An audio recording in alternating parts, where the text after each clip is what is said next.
7 o'clock on the dot, I need a crack rock on the spot.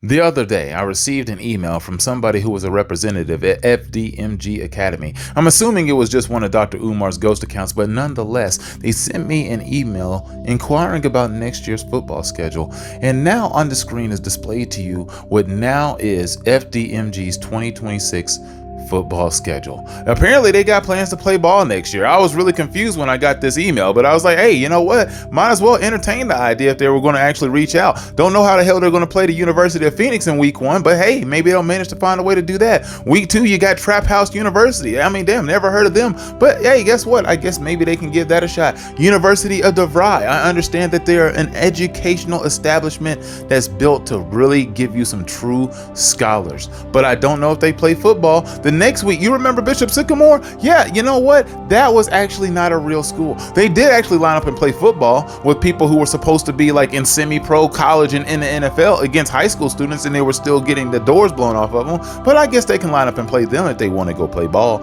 And then guess what? I entertained the idea and I said, yes.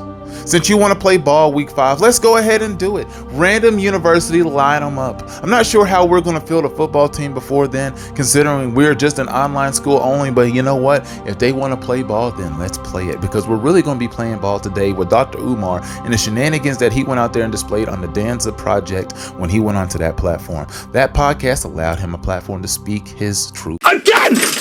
And obviously, he failed, because that is what he does, is go out here and lie and tell the same story over and over and over and over again. And honestly, when I watch him in this interview, he looks sad. He looks like a broken man. He's lacking energy. He lacks that fire behind his eyes. You know, when people say they look behind somebody's eyes and they see that the soul is gone, that's what it feels like when I'm watching Dr. Umar. Looks like a soulless man, a man that has lost his drive, a man that knows that the jig is up. You know what I'm saying? When like it's over, like when you know that you completely crashed out and the monies aren't coming in, you had no more sponsors, your bitch is gone, your kids done left you, and everything is gone to shit. You lost your job, dog died. I'm telling you, nothing is going right, and that's what it feels like with Dr. Umar. It is a real shame, but I am glad to see that everybody made it here for this video today, because also what's coming up very soon is Logix is going to be taking on Cooley. Yes, that's right, manipulation. He's going to be taking on the manipulation guy very soon in a debate, talking about something I have no idea what the debate is about, but it is coming up. I'm going to post it on this channel so everybody's aware, so you can check that out, because I know how y'all feel about Cooley, because we definitely grifted off of that last year around Christmas time, and it definitely brought in a little chingy change for your boy. Well, let's go ahead and get into today's video, because we got plenty to talk about. Again! Before we get into any type of conversation, I want to know where you're at, because you're constantly working, and when I mean working, you're doing a lot more than most. Yes, sir. Right, like yes, it's sir. not just the conversations that you're having on podcasts. It's the works that you're doing in the communities. Right. The conversations that you're having with the youth and with people in general. Where are you at mentally right now? How do you feel? I don't know what podcast he's been on recently, or any type of speaking engagements that he's had, or any moments where he's went out there to enlighten the kids. I mean, because I haven't seen that in a while. I've definitely seen him go out and do a whole bunch of struggle streams out in the middle of the night and looking like he was homeless and a bum, because it never seems like he actually has a place to do his streams, or when he's recording his videos, he's either in that abandoned building called FDMG Academy, or he's somewhere in a hoarded up home, which he's abandoned and hasn't been there in quite some time. So it's always in a rental car, or it's just walking around on the streets. I mean, so that's it. That's the only places I've seen him. So what are you talking about, guys? I guess for me,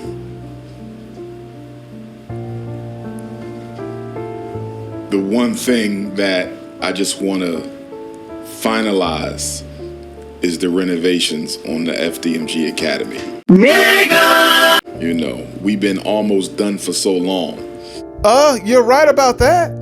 And now we're at the floors, but I'm still scared to say we done. You don't find that suspicious? Because every time I say we done, something else comes up. Oh man, you're right. It's amazing how every day for 15 years, something can come up to prevent you from getting these floors done. I mean, getting these floors done is like harder than building a building out of titanium and gold. Like, I mean, why is it so difficult to build this building? I mean, homie, it's like, it seems like it's almost there. Like, you picked a bad building. It seems like that's what we figured it out like over this last summer. But bruh, come on. So, you know, I ain't been saying nothing.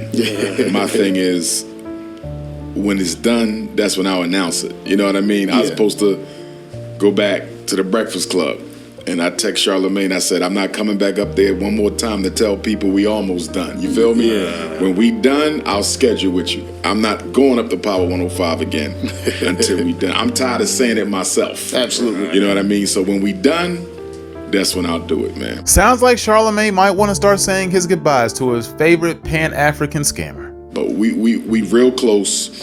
When I fly back home tomorrow, I got to get to the school. They laying the floors now, and my brother, I swear they've been laying these floors down since before Jerry curls were a thing and before we were sent here on ships. Once that's done, we'd be applying for our certificate of occupancy. That's going to be interesting because the city has not been our friend.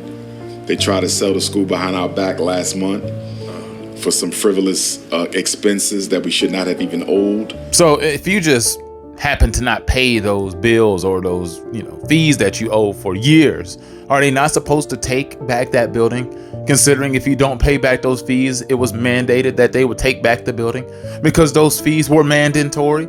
Just like Stevie Knight, do you not understand definitions? Do you not understand why they were clamoring for their building back, considering they were waiting for you to pay them?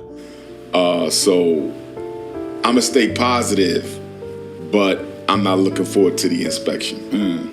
You don't find that suspicious? Because, they can nitpick you to death on that. The building is so infested with mold that if you spent the night, you would wake up with lung cancer. Kids couldn't play hide and go seek there. What are the children supposed to really do, Dr. Umar? I swear, because if one of the kids were to trip and fall and bust their head against the wall, it would be like if they inhaled anthrax. It's that dangerous there. You can't be around that building. It will never pass inspection. So I understand why you might be a little bit worried. Death on that. Absolutely.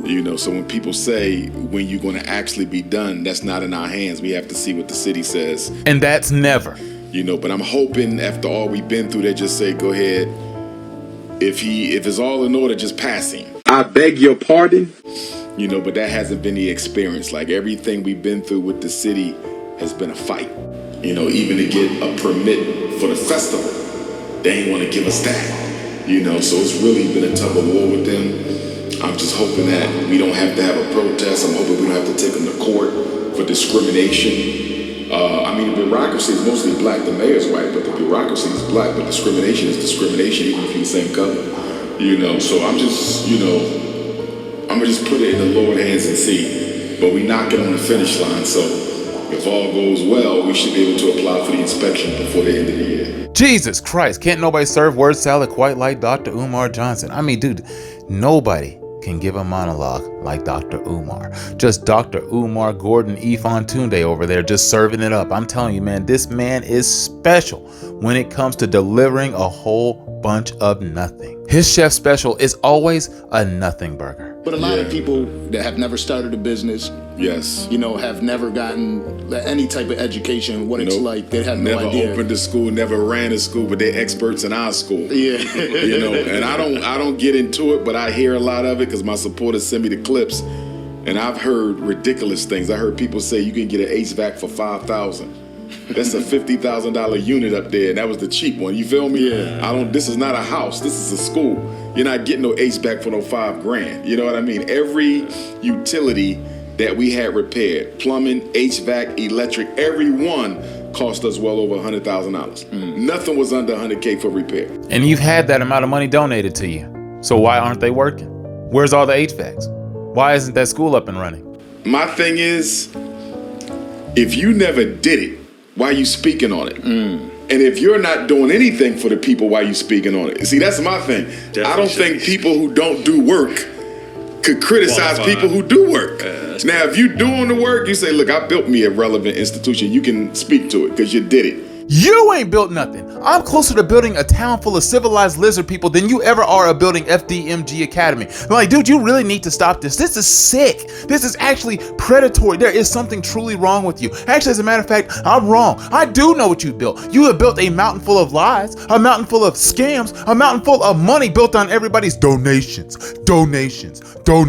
Hit the effing Cash App. Eat it, Dr. Umar. Are you dead serious? What is wrong, dog? Like, there's something psychologically off with you for you to really believe that you done actually built something. You have built something that is equivalent to Hogwarts, something that isn't real, something that you can't even see. You got people literally crashing into walls trying to find FDMG Academy. It doesn't exist because you built shit. You ain't done anything, Dr. Umar. We're being questioned and criticized by people who do nothing. And that's why I'm so tight-lipped on it, because I'm like, I don't owe you no answers. Whew, doctor, I think there's a few donators who would beg to differ. On top of the fact you never donated, on top of the fact you never drove by there and picked up a piece of trash. Why would I pick up trash at an establishment that is already certified trash? Like, why? It's already a dump. What am I doing by picking up one piece of trash? The whole thing is garbage. You questioning something that you don't support financially. You questioning something that you've never been a part of in your entire life. You've never been a part of anything that progressive as building an institution. So why are you expecting me to be accountable to you? I don't know. I could care less. And so how do you keep it together? Back to that mental health thing. Like, how do you feel? I'm going to be honest with you. The haters, the struggle streamers. My guy, you are one to talk. Do you not remember where you have recently been caught streaming? Out in the middle of the street in front of FDMG Abandoned Academy. That's where you've been streaming. Out there with damn near no street lights. Mississippi dark out there. Nothing but wolves and coyotes and goons. That's the only thing that exists out there, and that's what you're out there waiting for. That's where you've been caught streaming. There in your car or over there on the stoop. That's where you've been. You ain't been nowhere extravagant. That's where they're like, oh man, that's why it's a shock that you're here. Like, at least to me and probably other people who have been observing you for quite some time. Like, we know you haven't had very many speaking engagements. The only speaking engagements that any of us can really think about are the ones that you had in your movie. That's the only ones I can think out of the top of my head. They really helped toughen me up to the criticism. Oh, okay. He said we humbled him. Oh my, okay. Let me chill. Let me relax. Because we've been dealing with it from the first day we took a donation in St. Louis, Missouri, April of 2014. He's right, y'all. We really have been coming at him for quite some time now. So 5 years to find a school, which in my opinion, that's not a long time to raise the money and find it. 5 years ain't bad at all. And then you go from 19 to 25, right? So you're looking at 6 years of us renovating. It should have only taken us 2 or 3. You're right. You are absolutely right. So what's up? But there was a lot of scamming going on with the contractors we were using. We really got done dirty by them. I don't know. I could care less. You know what I mean? And I didn't want to use Caucasian work. Whew, the audacity for you to call anybody a scammer. And then you said you did want to use the white man, which ultimately you caved. You end up using the white man when somehow it just blows my mind that you couldn't find any more black folks to work with. I mean, I get it. It's a small state. He goes on to talk about how the challenges that he had dealing with the people in Delaware, because Delaware is the second smallest state in the United States. When it's like, okay, if it's that small, why don't you just drive up out of that small ass state and go to the next one and ask for some people to help you out? It's not like you can't just travel a little bit further and go find some more brothers or reach out on social media. Don't you have a big enough platform? Don't you have enough followers? Don't you have enough people that reached out to you? I'm trying to figure out what's really going on. Like, I also bit my lip earlier, so I'm struggling to speak and it's pissing me off. But I'm telling you, what's going on, Dr. Umar? Like, really, I mean, you get to the point where, like, I mean, I see the lack of life in you as you are speaking on this platform. I see it. I see that these lies are catching up to you. The fact that you got to keep coming out here and fabricating these stories, telling lies, fallacies. Dude, it eats at your soul, man. I'm telling you, lying is not good. Did you ever watch the movie Liar, Liar? I'm telling you, I mean, it was killing Jim Carrey to have to lie. Like, he couldn't do it. Like, I know that his son, made that wish and that's why he was like that, because he always lied. But the thing is, it was painful for that man. And that's how it should be for most people. It should hurt to lie. And I can see that it's starting to eat away at you. Now, you're not aging like some people do, but I can see that it's just eating away at your soul, man. And I'm telling you, it's tough times. It's tough times. Like, these are down times. I hope they paid you well for this platform. I hope they paid you well for your appearance, because you're going to need that money. You need to put it into the school. You really need to finish those floors. Because I wanted to keep the money in the community. The people who gave us the money black. I want to keep the project black. But I had to wake up one day and say, yo, if you waiting on your people to do this for you, it may not get done. And let me put that in context. You're talking about the second smallest state in the country, right? So you don't have much to pull from anyway. And then the city of Wilmington requires that your contractors be licensed in the state and licensed in the city. So for example, in Pennsylvania, if you're licensed by the Commonwealth, you can do work anywhere in the state. You got to be licensed in Delaware and then licensed again in Wilmington. You're already dealing with a small pool of available contractors, and then they add that on top. So I say it all the time, we have the best situation in the worst location. And when I say worst location, I'm simply speaking of the limited pool of resources in terms of contractors and the strict stipulations that are required for you to work on a project there. You know, if that same school was in Detroit, Chicago, Philly, we'd be done already, only because you got so many plumbers, you got so many HVAC, you got so many electric, you could go through 30 of them until you hit the right one. But you in the second smallest state, only a handful of black folks, you know what I mean? Yeah. Contractors that you can really, you know, go to. And everybody we used came highly recommended, by the way. We didn't just grab people. These were people say, get him, get them. We got the people we were told to get, and they still didn't do us right. Like I said, nobody serves it like Dr. Umar. He'll suck the soul right out of you like a Dementor. When a And the competition isn't great. It's tough, you know. And we ran into situations where sometimes, if I don't take the plumber, the electrician say I can't take the job. You feel me? Because that's my man. Right. So since you're not taking him, I can't do it. I'm like, damn. What that got to do with you? I need this. You know what I mean? So it was a lot of that where I like the electrician, don't like the plumber. I like the HVAC guy, don't like the electrician.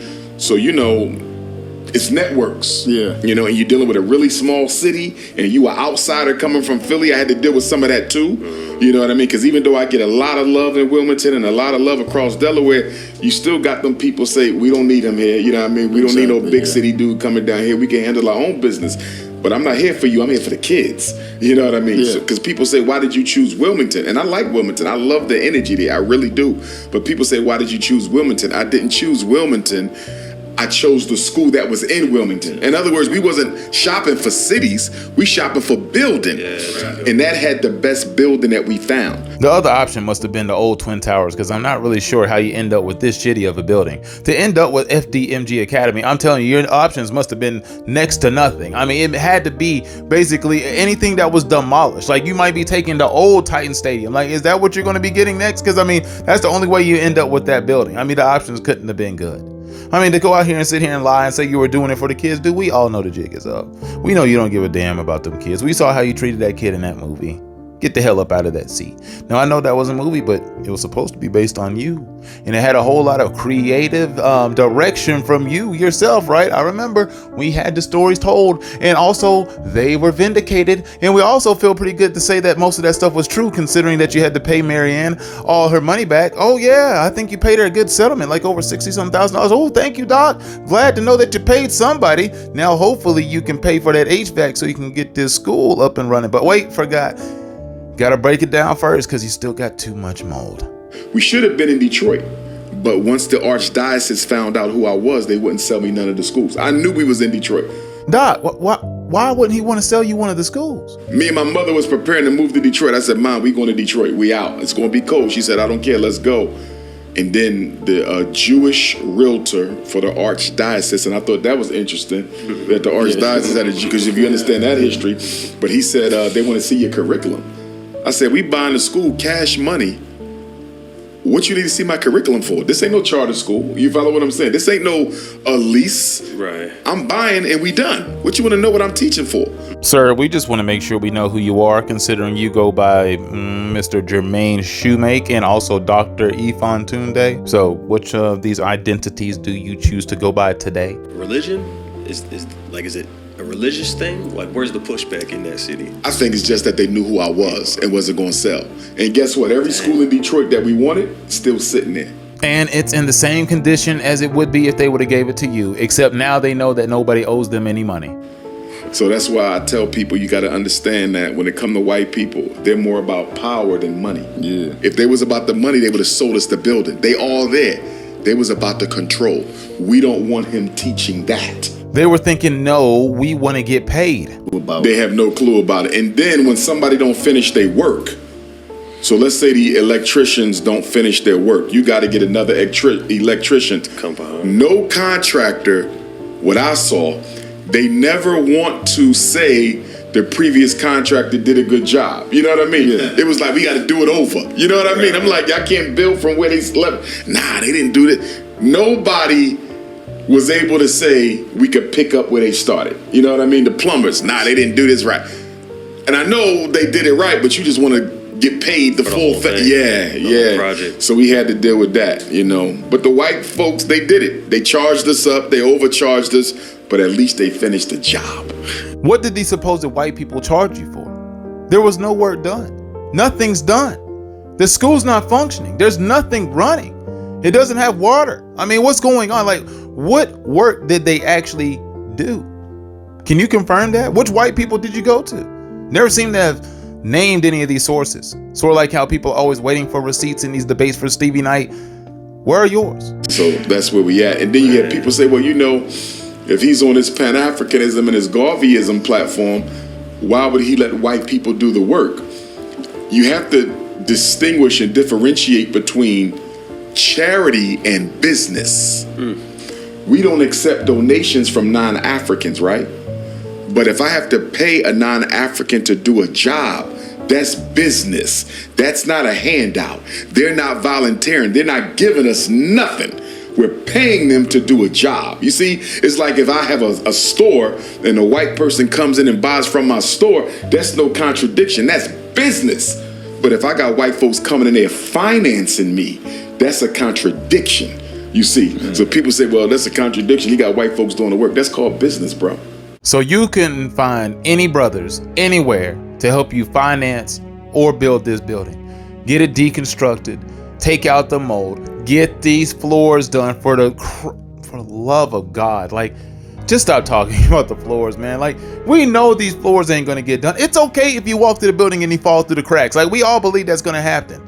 I mean, nobody believes it's even safe to walk through there. You need a hazmat suit. Actually, I'm pretty concerned when you just go walking through there looking to go paint over that mold. That doesn't fix it. Like, just because it's black doesn't mean you can paint green over it and all of a sudden it's gone. Like, I mean, homie, the sickness is still there. Like, you're gonna wake up one day and your nose is gonna start bleeding and it's gonna be a little too late. So I'm just saying, maybe you should stop going in there. I mean, just give up on this dream. Give up on this shit, Doc. I'm telling you that this is pathetic. There's more parts of this interview that I definitely want to get into and go over. But I'm like, dude, it never ends with Doc, man. It never does. He's just that one person who just constantly keeps lying to your face, deceiving you. Like, people believed in you, but they just really didn't know who you are. I remember when I was in 7th grade, I knew there was something up with my teacher. He was a little bit off. He was a little zesty, you know what I'm saying? But that wasn't the issue. It was something predatory about him. Because, I've had gay teachers before, and they were just perfectly cool. I love Mr. Patton, my music teacher. He was the bomb. But Mr. Foltz, something was off, Mr. Foltz. I'm telling you, I don't know. There's something weird about him. He had some type of ego problem, something like Dr. Umar. But he was preying on the youngins because he was wanting to do it for the kids. That's what he was trying to do. But then I remember one day he just vanished one time around lunchtime, and eventually he came back to the school about like an hour and a half later. Like, he just had never left.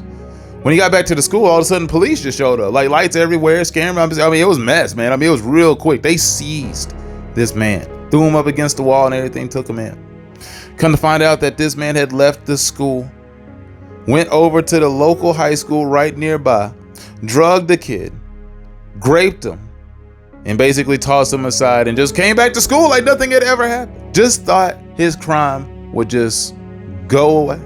Like it never happened. Thought he could just basically scam his community, scam this poor kid out of his, manlyhood or his pretty much his dignity too. But it's really sad. But still, that's what happened to him. Just like Dr. Umar's preying on the community, taking away their money. Well, okay, that story had absolutely nothing to do with really Dr. Umar. I just kind of wanted to tell that crazy story because it was on my mind recently. Like, damn, that happened. Like, this dude went over there and did something crazy. Like, I know Dr. Umar has done some crazy things, but I don't think he's done this. And I don't think he's this kind of person, but let's hope he's not. But anyway, predatory people do predatory type of things. And, well, Dr. Umar is a pred. See you soon.